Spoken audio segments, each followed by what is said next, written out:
roses and other parts with it.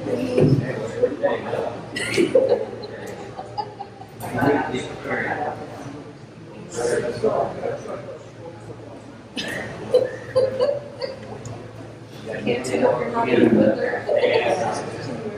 You're not in a weather. Good evening, everyone.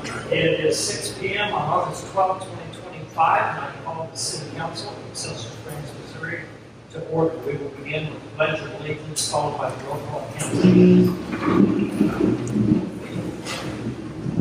I pledge allegiance to the flag of the United States of America and to the republic for which it stands, one nation under God, indivisible, with liberty and justice for all.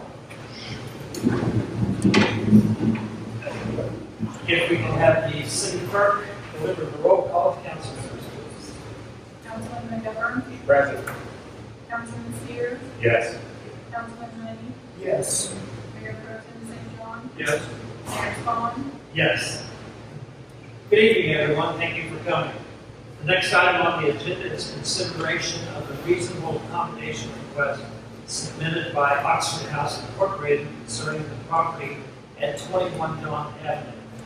This meeting was continued from July 22nd. At this time, I'm going to ask our Community Development Director, Ms. Mallory Brown, if she has any information to present to the council. I do not. Okay. With that, I'm going to ask the city attorney to state what's in front of the council this evening for us to consider for purposes of deciding this matter. So first, as a matter of housekeeping, the following exhibits are submitted for the record. Number one, city letter to the property owner dated January 6, 2025. Number two, city letter to the property owner dated April the 22nd, 2025. Number three, ordinance number 25-05-03. Exhibit 4 is the property owner's written request for accommodation. Number 5 is the residential lease. Number 6 are the inspection reports. Number 7 is the MLS report. Number 8 was an FHA paper. Number 9 is chapter 404 from the code. And number 10 is a transcript of the proceedings from July 22nd. I note for the council that in making your decision on this request, you must not rely on any pejorative or derogatory statements that may have been made about individuals in recovery, nor may you base your decision on stereotypes, generalizations, or other unfounded assumptions about such individuals. Instead, you are to evaluate based on the following. 1, whether there is a qualifying disability. Disability means a physical or mental impairment which substantially limits one or more of such persons' major life activities. 2, whether the request is necessary to allow a disabled person equal opportunity to use and enjoy a dwelling or to live in a particular neighborhood as a person without disabilities.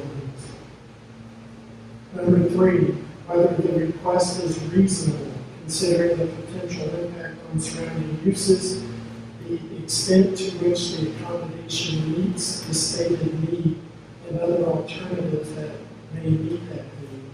And 4, whether the request would constitute a fundamental alteration of the city's regulation, policies, or procedures. That's all I have. Thank you, Paul. The exhibits are admitted, and with that, we will now proceed to council discussion and deliberation. I'll begin down at the end of the table with Councilman Rennie. Councilman Rennie, do you have any comments? I'm going to pass the mic down to you. No comments? Councilman McGovern. Yes, I do have some comments. Number one, I take this responsibility very seriously. I'm not here to please the majority of the people that are here on this particular issue, nor am I here to disappoint the minority that may be here on this particular issue. I have carefully listened to the applicant's testimony and have reviewed the transcript of the hearing. It is my opinion the information presented was insufficient to answer the key question: why is it necessary on the account of a disability for 8 to 11 unrelated individuals to reside together rather than 4 or fewer? No studies or expert testimony was provided to support the claim that housing 11 individuals creates a therapeutic environment required by their disability.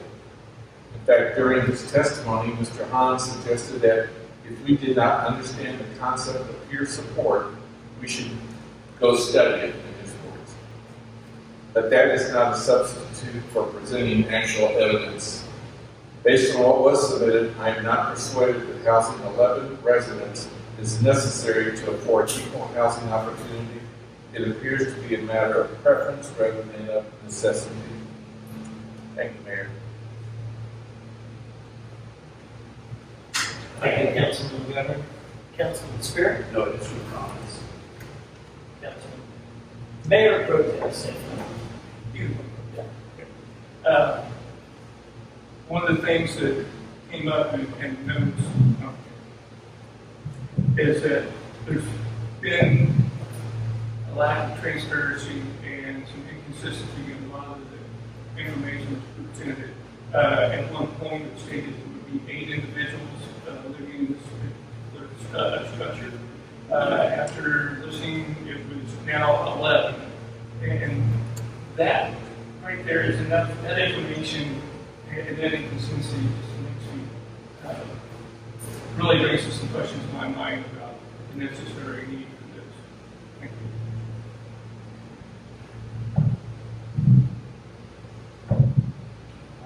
I have no further comments, so if there is no further discussion, the mayor will entertain a motion.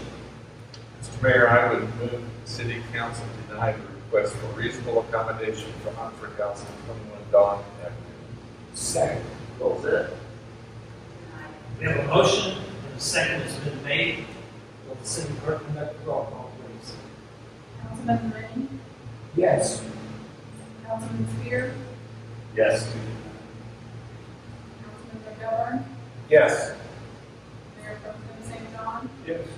Mayor Spawn, Yes. Looks like the motion fails. The request, the motion passes, I'm sorry. It was in the affirmative. The motion passes. The request is denied. A written decision will be issued within 30 days, a copy of which will be provided to the applicant. I want to thank everyone for coming this evening, and this concludes our meeting. I will entertain a motion to adjourn. Mark, I have one question. No, there is, the public comment was only during last meeting. This was only for us to gather information and. I understand. There is no public comment. Thank you. Mr. Mayor, I make a motion to adjourn. Do I have a second to adjourn? Second. All in favor of adjournment, signify by saying aye. Aye. All opposed, like sign. Meeting is adjourned.